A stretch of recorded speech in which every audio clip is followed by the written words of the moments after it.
Ketua Majelis Hakim kasus Verdi Sambo, Wahyu Iman Santoso, akhirnya buka suara soal video viralnya beberapa hari lalu. Klarifikasi itu disampaikan melalui Humas Pengadilan Negeri Jakarta Selatan, Juyamto, di hadapan media pada Jumat 6 Januari kemarin. Juyamto menjelaskan setelah mengklarifikasi kepada Hakim Wahyu bahwa video itu hanyalah potongan dan tidak menampilkan secara utuh pernyataannya. Ia juga menambahkan jika menurut Hakim Wahyu, pembicaraan itu hanya pernyataan normatif menyangkut ancaman pidana di dalam tindak pidana pembunuhan berencana.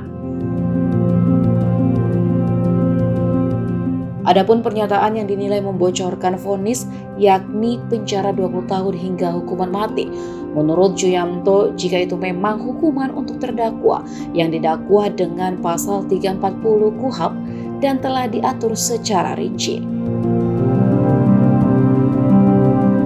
Apalagi kata Juyamto, persidangan masih berlangsung sampai saat ini. Agenda tuntutan saja belum dilakukan. Jadi tidak mungkin ada pembicaraan soal vonis sidang.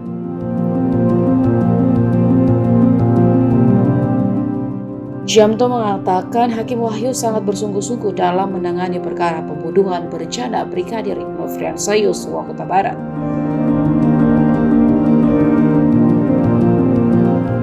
Salah satu bentuk keseriusan Hakim Wahyu beserta pihaknya, kata Juyamto, melakukan pemeriksaan TKP di rumah pribadi Sambo di Jalan Saguling dan rumah dinasnya di Duren 3 Pancoran, Jakarta Selatan pada Rabu 4 Januari 2023 lalu.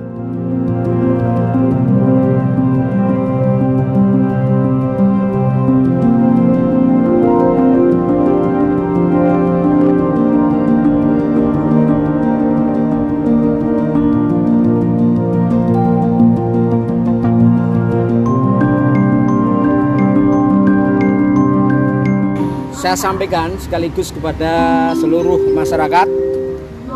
Jadi sehubungan dengan berita viral di media massa tentang tayangan video TikTok yang menyangkut Wakil Ketua Pengadilan Negeri Jakarta Selatan, yaitu Bapak Wahyu Iman Santoso MH, yang juga sebagai Ketua Majelis Hakim perkara pidana atas nama terdakwa Verdi Sambo dan kawan-kawan ya. Maka kami menyampaikan beberapa hal sebagai berikut ya. Yang pertama, bahwa video TikTok tersebut hanyalah merupakan potongan atau editan yang ternyata setelah kami klarifikasi kepada beliau ya, kepada Pak Wakil Ketua Pengadilan Negeri Jakarta Selatan tersebut, tidak menampilkan secara utuh pernyataan beliau. Itu yang pertama. Yang kedua, bahwa dalam pernyataan sebenarnya beliau berbicara secara normatif saja sebenarnya menyangkut persoalan ancaman pidana di dalam tindak pidana pembunuhan berencana. Maka beliau menyebutkan soal ancaman pidananya yaitu pidana mati, seumur hidup, 20 tahun,